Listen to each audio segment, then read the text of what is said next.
જય શ્રી કૃષ્ણ મિત્રો, કેમ છો બધા તમારું સ્વાગત છે ફરીવાર અભિષેક એજ્યુકેશન ગુજરાતી નામની યુટ્યુબ ચેનલમાં. જે મિત્રો ધોરણ 10 હોય ધોરણ 12 હોય કોઈ ફરક નથી પડતો.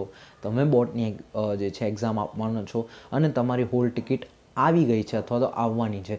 એક વસ્તુ ધ્યાન રાખવાની છે, હોલ ટિકિટમાં આ બાબતોને ચકાસી લેજો, નહીં તો બોર્ડની એક્ઝામમાં ખરેખર નહીં બેસવા દે. કારણ કે શું છે, આ બોર્ડ છે, બરાબર છે, આપણી સ્કૂલની એક્ઝામ નથી કે તમારી ઓળખાણ ચાલી જાય. ઓકે, ત્યાં તમે કેટલું પણ કહેશો નહીં ચલાવે.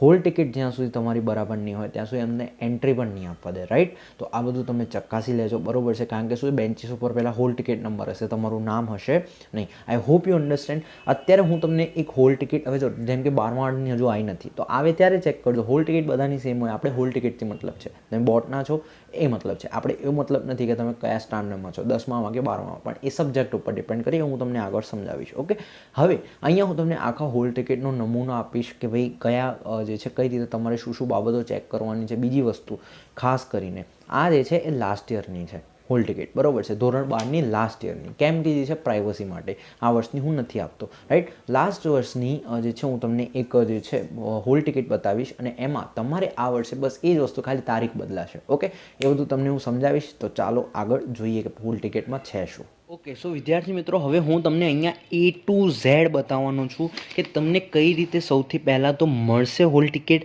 તમારે પછી શું કરવાનું છે એનું, અને એક્ઝામ પછી સુધી છેક સુધી તમને બતાવવાનું છું અને શું ચેક કરવાનું છે એ બધું જ હું તમને દેખાડવાનો છું, રાઈટ? હવે આ હશે તમારી ઓરિજિનલ હોલ ટિકિટ. જો અહીંયા મેં ફોટોસ નેમ બધું થોડું હાઈડ રાખ્યું છે, રાઈટ? ઓકે, ચલો તો જો હવે સૌથી પહેલાં તો જે છે એક વસ્તુ જાણવા, 2023નું છે, ઓકે, લાસ્ટ યરનું છે. તમારે સૌથી પહેલાં શું જોવાનું છે? સૌથી પહેલાં તમારે પ્રવાહ જોઈ લેવાનો. જનરલ પ્રવાહ છે, સાયન્સ પ્રવાહ છે, વગેરે વગેરે જે તમારો હોય. જનરલ પ્રવાહ હોય તો બેઠક નંબર તમારો સામેથી આવશે, એટલે આપણે એમાં મતલબ છે નહીં.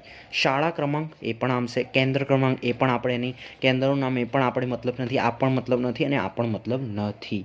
તમારે શું જોવાનું છે ખાસ કરીને? તમારી ડેટ, સોરી, આ બ્લોક નંબર છે, હું સમજાવું. આ જે છે ખાસ કરીને તમારા સબ્જેક્ટ, 7 સબ્જેક્ટ જે છે તમારા, જેમ કોઈએ SPCC ના લીધું હોય તો એને કમ્પ્યુટર આપેલું છે કે નહીં, અને આ સેમ વસ્તુ, આ ડેટ આની મેચ થવી જોઈએ તમારા બોર્ડના ટાઈમ ટેબલને અકોર્ડિંગ. એ તમને ખબર હોવી જોઈએ, એ તમે જોઈ લેવાનું, બરાબર છે. હવે તમે ગુજરાતી મીડિયમમાં છો તો હંમેશા ગુજરાતી FL હોવું જોઈએ, અને અહીંયા ઉત્તરની ભાષા ગુજરાતી હોવી જોઈએ અને ઇંગ્લિશ SL ઇંગ્લિશ હોવું જોઈએ. સમજી ગયા? ઇઝી. ડેટ ખાસ કરીને ચેક કરવાની, ડેટ બોર્ડના ટાઈમ ટેબલને અકોર્ડિંગ હોવી જોઈએ. બીજી વસ્તુ ટાઈમ. આર્ટ્સવાળાને ખાસ કરીને અહીંયા હું સજેશન કરીશ, એમના કેટલાય પેપર 10 સાડા 10 વાગે હશે, બરાબર, અને કેટલા 3 સાડા 3 વાગે, રાઈટ? ખાસ કરીને ટાઈમ ચેક કરજો. અહીંયા SPCCમાં ગયા વખતે અમુક વખતે શું છે, SPCC જો કે આ વખતે નથી એવું, પણ જનરલી કેટલી વાર SPCCમાં પણ એવું થતું હોય કે ભાઈ ટાઈમિંગ ચેન્જ હોય. ઓકે, તો ખાસ કરીને બધા ટાઈમિંગ બોર્ડને અકોર્ડિંગ છે કે નહીં એ ચેક કરજો. આખું તમારું છે. ઓકે, આ હું તમને સમજાવું છું, એનો મતલબ નથી. આટલું સમજી દઉં, ખાસ કરીને સમજી લેવાનું તમારે આટલું. હવે અહીંયા શું લખ્યું છે? બિલ્ડિંગ અથવા બ્લોક નંબર, અને એની નીચે તમને પરીક્ષા સ્થળનું નંબર, નામ, સરનામું બધું આપેલું હશે. હવે બિલ્ડિંગ નંબર આપ્યો છે, પછી જો બ્લોક રેન્જ, આ building number, block range, building name and address. હવે આ બિલ્ડિંગ એટલે શું? સ્કૂલનું નામ આપ્યું છે. ઓકે, આ તમે કન્ફ્યુઝ ન થતા. ઓકે, હવે બિલ્ડિંગમાં મારે મતલબ શું કહે છે કે આ સપોઝ છે, શું લખ્યું છે? 011 થી 020, 011 થી 020. મતલબ એનું શું થયું કે આ તમારો જે નંબર છે કે 011 થી 020 બ્લોક નંબર છે. ઓકે, અને આ છે બિલ્ડિંગ નંબર, કે જ્યાં કાં તો તમે આ જો કાં તો આ જો. મારા હિસાબે બધું ભૂલી જાઓ, ખાલી આ જુઓ કે બિલ્ડિંગ નંબર 02 અને બિલ્ડિંગ નંબર 03. અચ્છા, 03 શામાં છે? ઓકે, 03 03 03, મતલબ આ 03 03 જ્યાં છે ત્યાં મને આ સ્કૂલમાં જવાનું. આઈ રિપીટ, 03 03 03 જ્યાં છે મારે ત્યાં આ સ્કૂલમાં જવાનું. વેરિફિકેશન માટે સામે જતા રહો કે 021 થી 028 જેમાં છે મારે એમાં આ સ્કૂલમાં જવાનું. આ અમદાવાદની સ્કૂલ છે કે ભાઈ ચલો 021 થી 28 હોય તો આ જો 22 એટલે આ મારે જવાનું આ સ્કૂલમાં. સામે વેરિફિકેશન થઈ ગયું 03 03 03. 02 જે જગ્યાએ લખેલું હોય એ પેપરની એક્ઝામ આપવા માટે મારે આ સ્કૂલમાં જવાનું. સિમ્પલ. હવે આ હું તમને પછી કહીશ, એક વિડીયો શક્ય છો બનાવી દઈશ કે સ્કૂલ જોવા જવું કે ના જવું, એક્સેટ્રા એક્સેટ્રા. ઓકે, 02 4 પેપર મારે અહીંયા. કેટલાયને બધા પેપર એકમાં આવે, કેટલાયને જે છે 2 પેપર અલગ, 2 પેપર અલગ, 3 પેપર અલગ, ડિપેન્ડ કરે છે. ઓકે, એ કોઈ ક્રાઇટેરિયા નથી એનો, તમારે જે આવે એ આવે. ઓકે, ખાસ કરીને સમજી લીધું એડ્રેસ, બિલ્ડિંગ નંબર, જ્યાં જ્યાં 0-2 લખ્યું છે એ પેપર આપવા મારે આ સ્કૂલમાં જવાનું. 0-2 એટલે કે બિલ્ડિંગ નંબર. હવે પછી તમે ત્યાં એક્ઝામના દાડે જશો, તમને બધું ખબર પડી જશે. Don't worry about that. હવે અહીંયા તમારો ફોટો હશે, ઓફિશિયલ તમારો ફોટો જે તમે કાચા ફોર્મ વખતે આપેલો હશે એ તમારો ફોટો હશે. એની ઉપર તમારા પ્રિન્સિપાલની આવી રીતે સિક્કો લાગેલો છે, તમારી શાળાનો ફોટો પણ અડધો ફોટો, અને આ બાજુ અડધી જે છે તમારી હોલ ટિકિટ. ઓકે, એમ કરીને તમારો સિક્કો હશે શાળાનો. ઓકે, પછી આ બાજુ હશે વર્ગ નિરીક્ષકની સહી, જે તમારા વર્ગના જે છે શિક્ષક છે, વર્ગ શિક્ષક છે. અને આ બાજુ તમને સહી કરાવશે. શું સહી કરાવશે? વાંચી લો. આ સાથે આપેલ સૂચના ક્રમાંક 1 થી 23 મેં વાંચી છે, તે મુજબ અમલ કરવા હું બાહેધરી આપું છું. Okay, I hope you understand. આ છે 23 સૂચનાઓ. પાછળ તમે ફેરવશો ત્યારે તમને ખબર પડી જશે કે આ છે તમારી 23 સૂચનાઓ પાછળ જે આપેલી છે એ. ઓકે, પણ આમાં મેં તમને સમજાવી દીધું શું કરવાનું છે.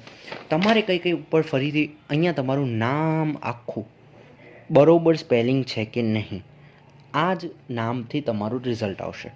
હા, તો એ તમારે સ્પેલિંગના કેટલાયને લોચા મારતા હોય છે, બરાબર છે, તો એ તમારે જોઈ લેવાનું. આ તમારે ખાસ કરીને જોવાનું. હવે સપોઝ આ બધું મેં તમને સમજાવ્યું, એમાં કંઈ લફડા હોય, કંઈ લોચા હોય, કંઈ ખોટું હોય, પહેલાં જો શિક્ષક સ્કૂલમાંથી લીધું છે, તમે શિક્ષકને મળો.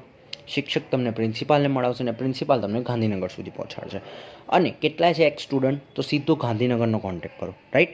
બીજી વસ્તુ, કોઈ પણ સ્કૂલ તમને જો એવું કહે કે તમે કોઈ ફી નથી ભરી અથવા કોઈ અસાઇનમેન્ટ નથી લખ્યું, જો કે આ કેસીસ નથી થતા, પણ છતાં પણ કે ફી નથી ભરી, પછી જે છે તમે અસાઇનમેન્ટ નથી લખ્યું, પેપર નથી લખ્યું, બરાબર, એક્સ પ્રકાશનના પેપરો નહીં લખ્યા, વગેરે વગેરે, જે હોય, હોમવર્ક નથી કર્યું, ડિસિપ્લિન નથી, જે હોય, તમને હોલ ટિકિટ આપવા માટે નહીં રોકી શકે. બોર્ડની એક્ઝામ જ્યારે તમારું કાચું ફોર્મ ભરાયું, મતલબ તમે બોર્ડની એક્ઝામ, જો કે 12મામાં છો, તમે ગુજરાત બોર્ડમાં છો, તમને હોલ ટિકિટ આપતા કોઈ નહીં રોકી શકે. અને તમે એમને શાંતિથી સમજાવી શકો છો. અને if you want you can complain, બરાબર છે. બોર્ડના ઓફિશિયલ નંબર આપેલા છે, gscb.org ઉપર મળી જશે. હવે આ તમારું લખેલું નહીં હોય, આ વસ્તુ ખાલી હશે. હવે હું સમજાવું. આ વસ્તુ જ્યારે ખાલી હોય તો ત્યારે તમારે આવી ઝેરોક્સ કઢાવી દેવાની.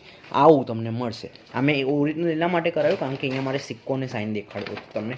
આવી તમને મળશે. તમારે સૌથી પહેલાં શું કરવાની છે? ઝેરોક્સ કઢાવવાની છે આની, અને આને સાઈડમાં રાખવાની.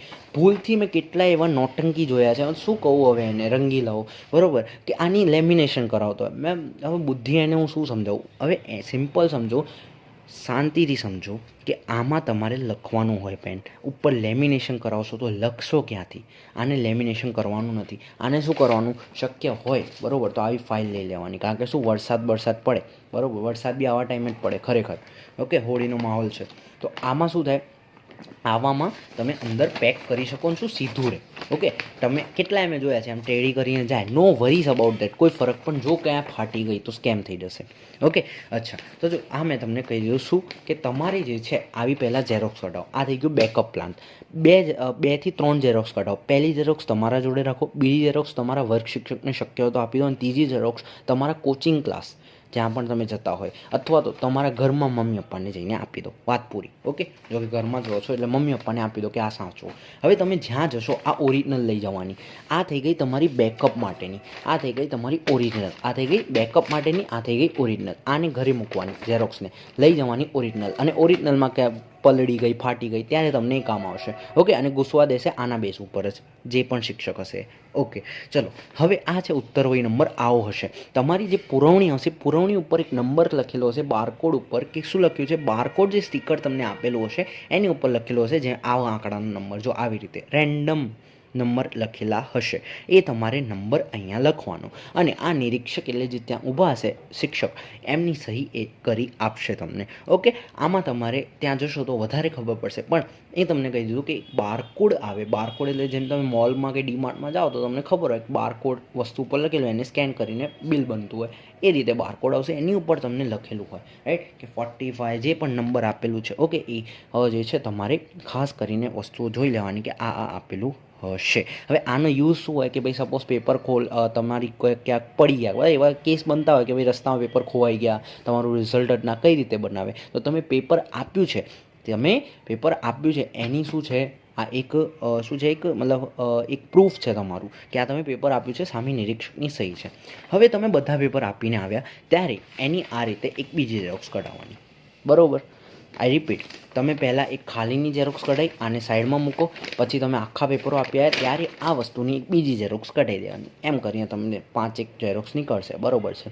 એટલે આ શું એક બીજો પ્રૂફ રહે કે ભાઈ આ ખોવાઈ ગઈ ઓરિજિનલ. તો આનું શું કરીશું, આ પ્રૂફ છે, બરાબર. જો કે જનરલી આવો કેસ બનશે નહીં લ્યા, 2-3%, પણ તમારા નસીબ એટલા ગયેલા હોય ને કે 2-3%માં તમે આવો, બરાબર. તો આપણે એ રિસ્ક નહીં લેવાનું, આ બધું કરવાનું. I hope you understand. હવે આ વિડીયો ક્યાંય નહીં મળે આવો, બરાબર. આખું મેં તમને સમજાવી દીધું છે. આવી એક લઈ લો, બરાબર છે. તો આવી રહેશે તો ચાલશે, નહીં તો કોઈ મોટી વાત નથી. તમે જો સાચવણી કરી શકતા હોય તો કશું જ જરૂર નથી. સાચવણી નથી તો આ વસ્તુઓ તમને કામ આવશે. ઓકે. વરસાદનો માહોલ એ ટાઈમે રહેતો હોય છે. ગયા વર્ષે વરસાદનો માહોલ રહેલો હતો અને મેં સ્ટુડન્ટ્સને વિડીયોઝમાં પણ સમજાવ્યું કે અમદાવાદમાં તો વરસાદનો માહોલ છે. તમારી જો ત્યાં હોય ગુજરાતમાં ક્યાંય પણ, તો આને સાચવજો પહેલાં. આની વગર બેસવા નહીં દે, કારણ કે આ તમારું આ છે ને, આ અરે ક્યાં ગયું, અહીંયા જે મેં તમને દેખાડ્યું, ઓકે. તો એના વગર શું લખશો, તમારું પેપર સહી જ નહીં કરે નિરીક્ષક, રાઈટ. તો બહુ ખોટા ઇસ્યુ થાય. ત્યાં પછી તમારે જે આ સ્થળો છે, બરાબર, ત્યાં જઈને પ્રિન્સિપાલને વાતો કરવી પડે, ગાંધીનગર કંઈ પણ થઈ શકે. આને સાચો, ઓકે. આ વિડીયોમાં રાખીશું આટલું. જોડે પસંદ આવતો કોઈ પણ ઇસ્યુ હોય સીધો પ્રિન્સિપાલને કોન્ટેક્ટ કરો, ઓકે. ચલો મળીશું એક નવા વિડીયોમાં નવા ટોપિક સાથે. ત્યાં સુધી જય શ્રી કૃષ્ણ.